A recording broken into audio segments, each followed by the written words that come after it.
Graça e paz, amados. Boa noite a todos. Vamos aí dar início, então, à nossa célula dessa terça-feira. Eu quero te convidar, antes de mais nada, orar. Vamos orar? Pai, em nome de Jesus, nós queremos colocar essa ministração diante de Ti, Pai. Nós pedimos, Espírito Santo, seja conosco, nos ajuda, nos direciona, que essa seja uma palavra rema aos nossos corações e que ela venha transformar e edificar as nossas vidas. Nós oramos em nome de Jesus. Amém. Amém, meus amados. Bem, nós estamos nesse mês de junho falando sobre avivamento. O tema de todas as ministrações está ligado ao tema avivamento. E o texto que nós vamos ler está em Isaías 44, versículo 3 e 4. Isaías 44, 3 e 4. Abra sua Bíblia aí, vamos ler o que está escrito nesse texto. Diz assim a palavra de Deus: porque derramarei água sobre o sedento e torrentes sobre a terra seca. Derramarei o meu espírito sobre a tua posteridade, e a minha bênção sobre os teus descendentes, e brotarão como a erva, como salgueiros junto às correntes das águas. Amém, amados? Bem, o tema é Vem Avivamento. Tem uma frase de um homem, de um grande avivalista chamado Ashbel Green, e ele diz assim: avivamento é o sopro de Deus para tirar a poeira que foi acumulada no decurso dos anos da nossa vida espiritual. A frase é muito simples, ela diz que ao longo dos anos nós vamos acumulando pó, por não agirmos, por estarmos paralisados, e esse pó, ele é soprado quando vem o avivamento. Charles Finney, que é outro grande homem de Deus, ele disse: um avivamento espiritual sugere a ideia de que houve antes um declínio espiritual. Então, para ter a necessidade de um avivamento é porque houve uma queda na vida espiritual do povo de Deus. Sabe, meus amados, a palavra avivamento significa tornar mais vivo, é trazer ainda mais vida, e é exatamente isso que nós precisamos. Se nós queremos realmente um avivamento na nossa igreja, no nosso país, se nós queremos ver a presença do Espírito Santo de uma maneira poderosa em nossas vidas, nós temos que respeitar alguns detalhes. Vamos observar um por um desses detalhes. O primeiro passo é priorizar aquilo que é o principal na nossa vida, Deus. Priorizar é colocar primeiro. Nós temos visto que nos nossos dias as pessoas elas têm tido muitas preocupações, né? E a Bíblia já falava sobre isso. Jesus ele já disse: não se preocupeis com o que é a vez de comer, com o que é a vez de beber, com o que é a vez de vestir. Que são os pagãos que se preocupam com isso, mas o povo de Deus sabe que Deus traz tudo o que nós precisamos. Mas para isso ele tem que ser o principal na nossa vida, sabe, meus irmãos? Muitas das vezes nós estamos perdendo tempo com aquilo que não é importante. E aí, quando você não coloca como prioridade o que de fato é importante, você vai ter uma ruína na sua vida espiritual. O avivamento só é possível quando Deus for tudo que nós mais ansiamos, tá bom, amados? Segundo ponto, consagração e uma qualidade no seu tempo com Deus. O que é consagração? Se separar, se buscar mais a Deus, se preparar para ter intimidade com Ele. Nós precisamos fazer isso de uma forma com qualidade. Amados, muitas das vezes as pessoas elas perguntam assim: pastor, quanto tempo eu devo orar? Quanto tempo eu tenho que investir em oração? E eu sempre falo para o pessoal: gente, não se trata de quanto tempo você gasta em oração, mas se você está em oração todo o tempo. Não adianta você ficar, sabe, eu vou fazer isso daqui, mas eu vou fazer isso enquanto eu faço outra coisa. Não, amados. O nosso maior erro é nós querermos dividir a nossa atenção com as coisas de Deus. Meu irmão, se você vai ler a Bíblia, pega o teu celular, põe no mudo, desliga as notificações, desliga tudo. Se possível, sai da internet, põe no modo avião. E assim você se concentre em ouvir aquilo que Deus tem para falar para você. Porque às vezes a gente se retira para buscar de Deus, eu vou jejuar. Mas enquanto eu jejuo, eu fico vendo outras coisas, eu fico vendo vídeo de palhaçada no YouTube, eu fico vendo uma série da Netflix, eu assisto outras coisas. E aí meu jejum não é produtivo, porque eu não estou em consagração, eu não estou separado para Deus. Então se separe para o Senhor e faça isso com qualidade, amado, sabe? Você pode jejuar apenas 6 horinhas no dia. Tira uma refeição, mas gaste tempo com Deus, invista o seu tempo com Deus nesse período, tá bom? O terceiro item é a oração. E quando o assunto é oração, amados, nós estamos longe do ideal. Quando você achar que você está orando o suficiente, saiba que você não orou nem 1/3 daquilo que você deveria orar. A matemática é simples. Pouca oração, pouco avivamento, pouco poder de Deus. Muita oração, muito poder de Deus. Sem oração, sem poder de Deus. Se você quer ter uma vida cheia do Espírito Santo, gaste tempo na sua oração. E preste atenção, orar e falar com Deus é diferente de orar pedindo coisas para Deus ou intercedendo por pessoas. São coisas diferentes, amados. Existe a oração intercessória, que é o período que eu gasto falando para Deus de alguém. Então, eu estou com um irmão que está doente, eu estou com uma pessoa passando por uma dificuldade, eu estou com uma família precisando de algo da parte do Senhor. Nesse caso, eu vou orar ao Senhor em favor daquela pessoa. Mas não é disso que a gente está falando, a gente está falando do quanto eu tenho para falar ao Senhor. Nós temos necessidade de falar com Deus. E quanto mais nós oramos, maior será o avivamento.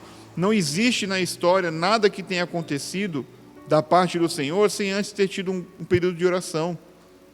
A oração, ela é fundamental, ela nos conecta com Deus. E nós precisamos desesperadamente orar mais, amados. Nós somos uma igreja que ainda ora muito pouco. Você pode perceber, culto de oração não está na moda. Culto de oração não está na moda e nunca esteve na moda. Tem uma história que diz que um grupo de estudantes americanos foram até a Inglaterra, né, e foram lá na casa de John Wesley, onde ele tinha feito, onde ele viveu e onde ele orava. Diz a história que ao lado da cama dele tem dois buracos, duas partes deformadas, que era onde ele orava. Ele se ajoelhava ao lado da cama e orava, e orava, e orava. E diz que esse grupo de estudantes americanos foi lá para conhecer, porque a casa de John Wesley se tornou um museu. Então eles foram naquele lugar e na hora que estavam indo embora, a professora deu falta de um aluno e foi atrás para procurar esse aluno. E quando encontrou, esse aluno estava ajoelhado naquelas mesmas marcas onde John Wesley orava, de joelhos, chorando e falando para Deus: Senhor, faz de novo através de mim. Esse menino era Billy Graham. Billy Graham morreu recentemente, foi um dos maiores pregadores que esse mundo já viu.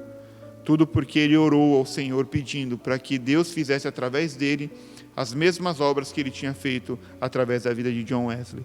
A oração nos conecta, faz o impossível acontecer. Por isso, se você quer avivamento, ore mais. Quarto ponto, fome pela palavra de Deus. Meu irmão, nós precisamos ter vontade de ler a Bíblia. Você gosta de ler a Bíblia, meu irmão? Deixa eu te explicar. Desde o começo do ano, nós estamos numa campanha de fazer a leitura do Novo Testamento. No mês de janeiro, nós fizemos a leitura do livro de Provérbios.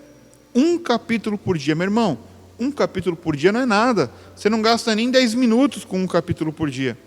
E a gente fez essa campanha e começamos o Evangelho, as cartas de Paulo, o livro de Atos. Estamos acompanhando, estamos chegando perto do fim já do Novo Testamento. Você está acompanhando essa leitura?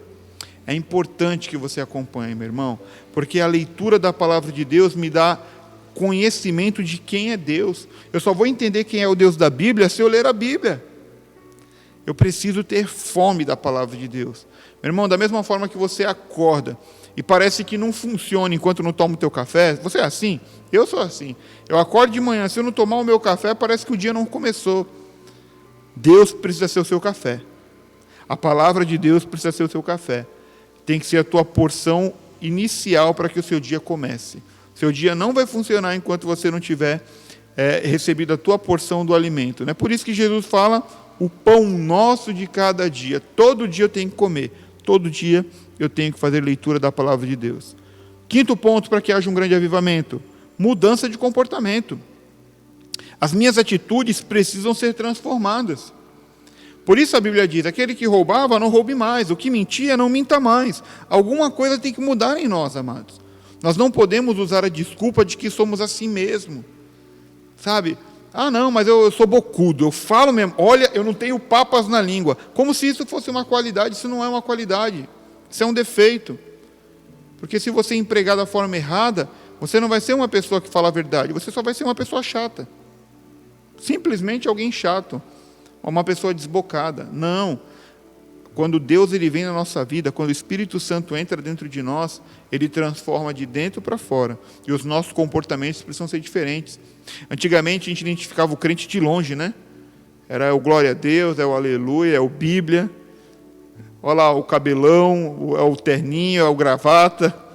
O comportamento mudava, ainda que fosse exterior, mas de alguma coisa mudava. Nós precisamos mudar, amados.